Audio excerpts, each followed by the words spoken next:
सहारनपुर की आवाम को वो आदमी चाहिए जो इनके लिए खूंटा ठोक के खड़ा रहे। वो नहीं चाहिए कि भाई मैं घर से नहीं निकलूँगा और गिनती पे भी नहीं जाऊँगा और जो चुनाव हो रहा है उसमें भी नहीं जाऊँगा और आप सिर्फ मुझे वोट दे दो।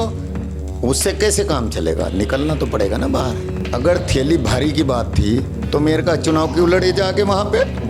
ये तो पहले पता था ना।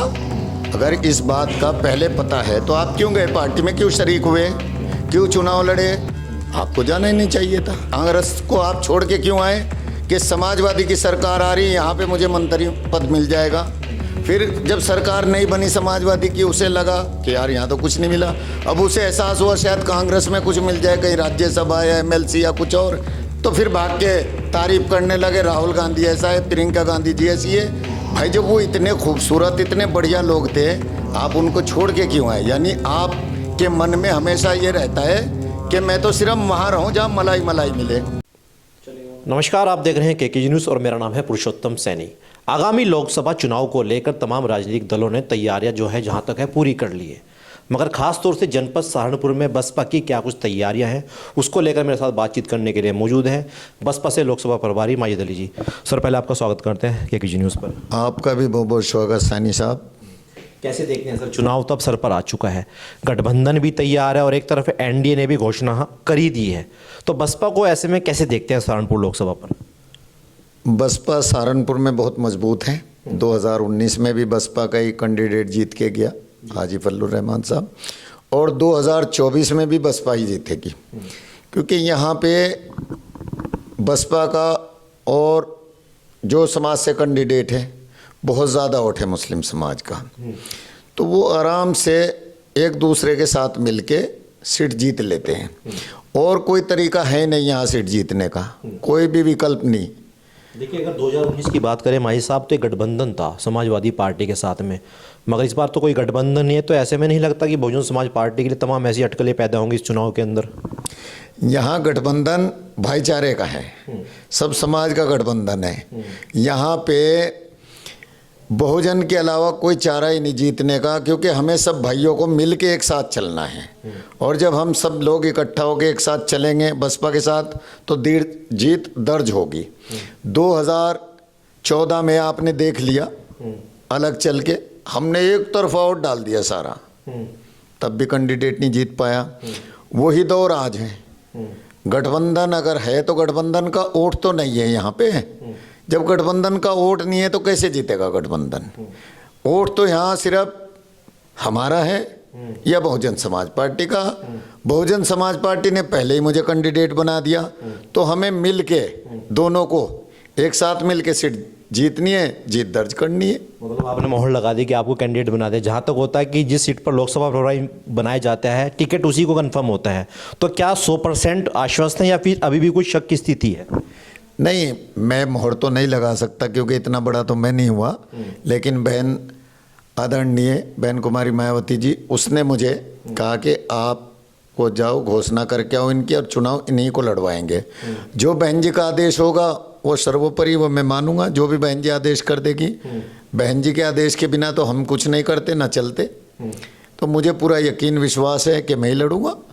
आप कह रहे हैं कि गठबंधन का यहाँ पर वोट नहीं है, मगर गठबंधन प्रत्याशी इमरान मसूद का नाम बड़ी चर्चाओं से तेजी में चल रहा है, और जहाँ तक है कि मुस्लिम वोटर जो है इमरान मसूद को बहुत ज़्यादा पसंद करता है। चुनाव कोई सा भी हो, विधानसभा चुनाव रहा हो चाहे लोकसभा चुनाव रहा हो, पसंद करने से काम तो नहीं चलता। पसंद करने से हमारा मसला हल नहीं होता।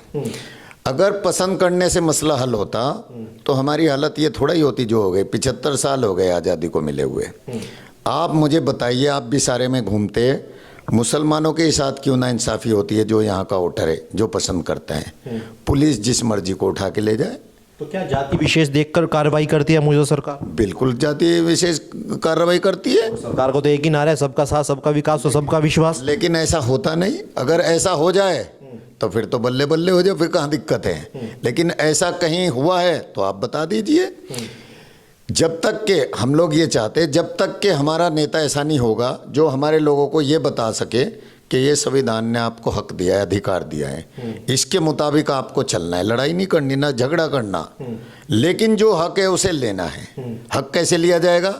जब उनका नेता मजबूत होगा मेरे जैसा, क्योंकि उनको ये बताना है कि पुलिस को देख के भागना नहीं है, बिजली विभाग को देख के भागना नहीं है, बैठ के बात करनी है। अगर मैंने कोई गलती करी नोटिस दीजिए, मैं वो जो सजा वो भुगतूंगा। बिजली विभाग आ जाए, आप चेक कर लीजिए, रात में ना घुस जाए घर में। रात में 1 बजे चोर घुसते हैं, विभाग नहीं घुसता, चोर का काम है रात में घुसने का। नोटिस दे के आइए, स्वागत वेलकम उसका। तो ये इंशाल्लाह मैं ही बताऊंगा ना उन्हें कि भाई ये तुम्हारा हक है, ये संविधान ने आपको हक दिया है, अधिकार दिया है। और जो कैंडिडेट चुनाव लड़ रहे मेयर का, जो गिनती पे भी नहीं जा सकते, जो फील्ड में भी नहीं घूम सकते, वो क्या किसी की रहनुमाई करेंगे। सहारनपुर की आवाम को वो आदमी चाहिए जो इनके लिए खूंटा ठोक के खड़ा रहे। वो नहीं चाहिए कि भाई मैं घर से नहीं निकलूंगा और गिनती पे भी नहीं जाऊंगा और जो चुनाव हो रहा है उसमें भी नहीं जाऊंगा और आप सिर्फ मुझे वोट दे दो। उससे कैसे काम चलेगा? निकलना तो पड़ेगा ना बाहर। 75 साल से हमारा उत्पीड़न हो रहा है, आज भी हो रहा है। किसी भी ग्राउंड रिपोर्ट कर ले कि भाई परिवार ने तमाम कई लंबे अरसे तक आपने देखो राजनीति करी है और लगातार कई चुनाव भी लड़े हैं, तो काजी परिवार को विफल मानते हैं इन चीज़ों में आप? देखिए, मैं उस हर एक को विफल मानता हूं जो जनता की लड़ाई ना लड़ सके। मैं उसे हर किसी को कंडम करता हूं। जिन लोगों ने चुना है, चाहे मुझे चुना या जिसे भी चुना है, ये उसकी जिम्मेदारी बनती है कि वो जाके अधिकारियों से बात करे, उन पे जुल्म जांचती ना होने दे। जाके ये कहे जनता ने 20 लाख ने मुझे चुना है, पहले मैं इनके लिए डट के खड़ा हूं, पहले मुझे बात का जवाब दीजिए, फिर उन तक जाइए। एक सवाल आपसे पूछना चाहूँगा। बसपा पर तमाम ऐसे आरोप लगते हैं कि जिसकी थैली जितनी भारी होती है उतना ही वहाँ पर उसका कद भारी होता है। तो ऐसे तमाम सवाल इमरान मसूद साहब ने भी कहे और तमाम ऐसे अन्य नेता कहते हैं। क्या वाकई में माजिद अली साहब की कुछ थैली कुछ ज़्यादा भारी है? अब आपने सही सवाल किया। अगर थैली भारी की बात थी तो मेयर का चुनाव क्यों लड़े जाके वहाँ पे? ये तो पहले पता था ना।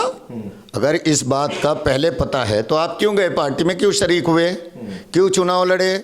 आपको जाना ही नहीं चाहिए था। जब बहन जी ने उनको पार्टी से निष्कासित किया तो तमाम ऐसे बयानबाजी हुई, तमाम ऐसे आरोप लगे, मंच पर हम तमाम ऐसी वीडियो भी देखी होंगी। देखिए, आप मेरे यहाँ घर में बैठे हो, मेरा ये ऑफिस है, और यहाँ आप दूसरे सीए की तारीफ करने लगे कि भाई वो बहुत बढ़िया है, वो बहुत बढ़िया है। तो भाई आप उसको छोड़ के क्यों आए? कांग्रेस को आप छोड़ के क्यों आए कि समाजवादी की सरकार आ रही है, यहाँ पे मुझे मंत्री पद मिल जाएगा। फिर जब सरकार नहीं बनी समाजवादी की, उसे लगा कि यार यहाँ तो कुछ नहीं मिला। अब उसे एहसास हुआ शायद कांग्रेस में कुछ मिल जाए, कहीं राज्यसभा या एमएलसी या कुछ और, तो फिर भाग के तारीफ करने लगे राहुल गांधी ऐसा है, प्रियंका गांधी जी ऐसी है। भाई जब वो इतने खूबसूरत, इतने बढ़िया लोग थे, आप उनको छोड़ के क्यों आए? यानी आपके मन में हमेशा ये रहता है कि मैं तो सिर्फ वहाँ रहूँ जहाँ मलाई मलाई मिले, और जहाँ मलाई ना मिले वहाँ से मैं भाग लूँ। मगर अब इमरान मसूद साहब साफ तौर से कह चुके जब अंत समय तक मेरा नहीं आएगा जब तक कब्र में नहीं जाऊँगा, कांग्रेस में रहूँगा। देखिए, इस बारे में मैं किसी के क्या डिसीजन लूँ, वो सबकी अपनी मर्जी है। लेकिन यहाँ जिला सहारनपुर के अंदर बहुजन समाज पार्टी मजबूत है और हमारे सब भाई मिलके इकट्ठा होके बहुजन समाज पार्टी को वोट देंगे, तभी हमारी जीत दर्ज होगी। हमें तो यहाँ जिला सहारनपुर का पता है कि हमें यहाँ अपने भाइयों की लड़ाई लड़नी है, अपने भाइयों को इंसाफ दिलवाना है, अपने भाइयों के लिए मेहनत करनी है। जब हम लोकसभा में जाए तो जाके वहाँ भी अधिकार मांगे कि इस सहारनपुर की जनता का ये हक है, ये अधिकार है, इतना तो पैसा बनता है, इतना पैसा दो सहारनपुर को ताकि यहाँ विकास हो सके। और ये इनका हक है, ऐसे डिमांड करें इनके लिए। और कोई अधिकारी अगर इन पे जुल्म ज्यादती करे तो उसका इलाज करे कानून के मुताबिक। मौजूदा एमपी हाजी फजलुर रहमान साहब बसपा से चुनाव जीते, तो क्या वो पिछले 5 सालों में वो जनता के हक नहीं दिला पाए, तमाम ऐसी योजना धरातल पर नहीं उतार पाए? देखिए, जो जिस पे जिम्मेदारी आती है ये उसकी ड्यूटी है कि वो लोगों के लिए कितनी मेहनत करे, कितना उनको इंसाफ दिला सके। मैं दूसरे के लिए तो नहीं कह सकता। हम लोग चेयरमैन रहे, हमने सहारनपुर के अंदर हर गांव में, कोई गांव ऐसा नहीं जहां विकास ना किया हो। कोई समाज ये नहीं कह सकता कि मेरा काम नहीं किया। तो ये उस हर शख्स की जिम्मेदारी है, चाहे कोई एमपी हो, विधायक हो, चेयरमैन हो, कि वो जनता के लिए काम करे। आपने मेरी बातों का जवाब सीधा नहीं दिया, घुमा के दिया। अब आखिरी सवाल आपसे पूछना चाहूँगा। मौजूदा एमपी साहब पे तमाम ऐसे आरोप लग रहे हैं कि पार्टी छोड़कर गठबंधन में जाने जा रहे हैं, कितना कुछ सच है? नहीं, हमारे एमपी साहब बहुजन समाज पार्टी में हैं और हमें पूरी उम्मीद है हमारे साथ रहेंगे। कभी आपके साथ नहीं देखा, तमाम ऐसे आपने कार्यक्रम किए, आयोजन किए हैं कि एक मंच पर कभी आप लोग साथ में नजर नहीं आए। नहीं, एमपी साहब कहीं ना कहीं मशगूल होते थे, किसी ना किसी काम में बिजी रहते थे, इसलिए एक दो बार बात हुई कि भाई मैं कहीं काम में मशगूल है। स्वागत एमपी साहब जी का आपका। तो वो हमारे बड़े हैं, बड़े रहेंगे और उम्मीद है कि हमारे साथ ही रहेंगे, क्योंकि उनका भी वही मकसद है कि यहाँ पे जीत सकती है बहुजन समाज पार्टी, अदर कोई नहीं जीत सकता। मैं फिर वही बात दोहरा के कह रहा हूँ कि सब लोगों ने हमने 2022 में एक तरफा वोट डाल के देख लिया, सरकार नहीं बदली ना। अगर इतना ही वोट बसपा के साथ डाल ले मुस्लिम समाज तो सरकार बदल सकते हैं।